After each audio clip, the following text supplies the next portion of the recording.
One of the best parts about owning a DSLR camera is the fun you can have by augmenting it with accessories. And one of the most useful accessories is probably something you already own, an Android device. When you pair a DSLR and an Android, your shooting options grow and you can do things your camera can't do on its own. For starters, you get a big screen look at the viewfinder, helpful for checking focus and composition. And when you're shooting, those photos can be reviewed and even shared right away through your phone. There are other useful features too, like a tool for time-lapse and HDR. This is definitely geared towards photography enthusiasts, but anyone with a DSLR camera and an Android device will geek out over this.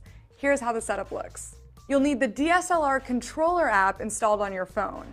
To find out if it's compatible with your devices, you can either look it up on the developer's website or download the Remote Release app. If Remote Release works, DSLR controller will work too. If you're good on that front, connect a USB on-the-go adapter to your phone, which you can find for a few bucks online. Now into that goes your camera's USB cable, and finally, switch on that camera. If everything is right, DSLR controller launches and you'll see the live viewfinder show up on your phone's screen. Now let's dig into some of the features that make DSLR controller awesome.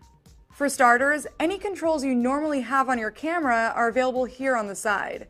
You can fine-tune the focus with manual focus, adjust the white balance, add a grid to guide a certain ratio or follow the rule of thirds, and you'll see the battery indicator along with the photo count at the bottom.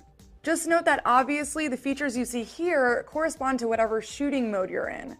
The app really works best when you're in manual, aperture priority, or shutter priority. Once you've tweaked those settings to your liking, take a photo by tapping to focus and hit this shutter button on the right. There's a little latency, but that's to be expected with this setup.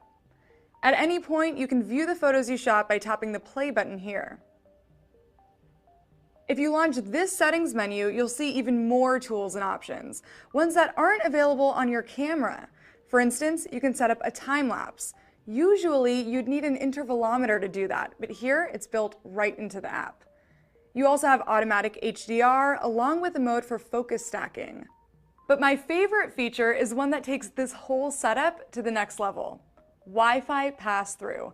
I can connect this phone to another phone or tablet wirelessly so I can move around freely. It's great if you really need to get some distance away from the camera for those self-portraits or maybe a photo booth, or if you're in a shoot and want an easy way to show your clients photos.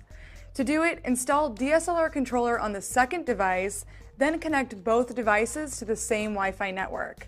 Now on the wired device, head to Settings and open this Wi-Fi pass-through option. Launch the app on the tablet, and a few seconds later, you've got a wireless remote. And as you can see, you have access to all the same controls available on the wired device. If you end up using this setup often, you might want to consider mounting your phone to the camera or the tripod somehow. And don't forget to bring extra batteries for your camera and for your phone. For more tips on how to use DSLR controller, check out my blog at howto.cnet.com. And as always, if you have any questions, hit me up on Twitter. For CNET, I'm Sharon Backman.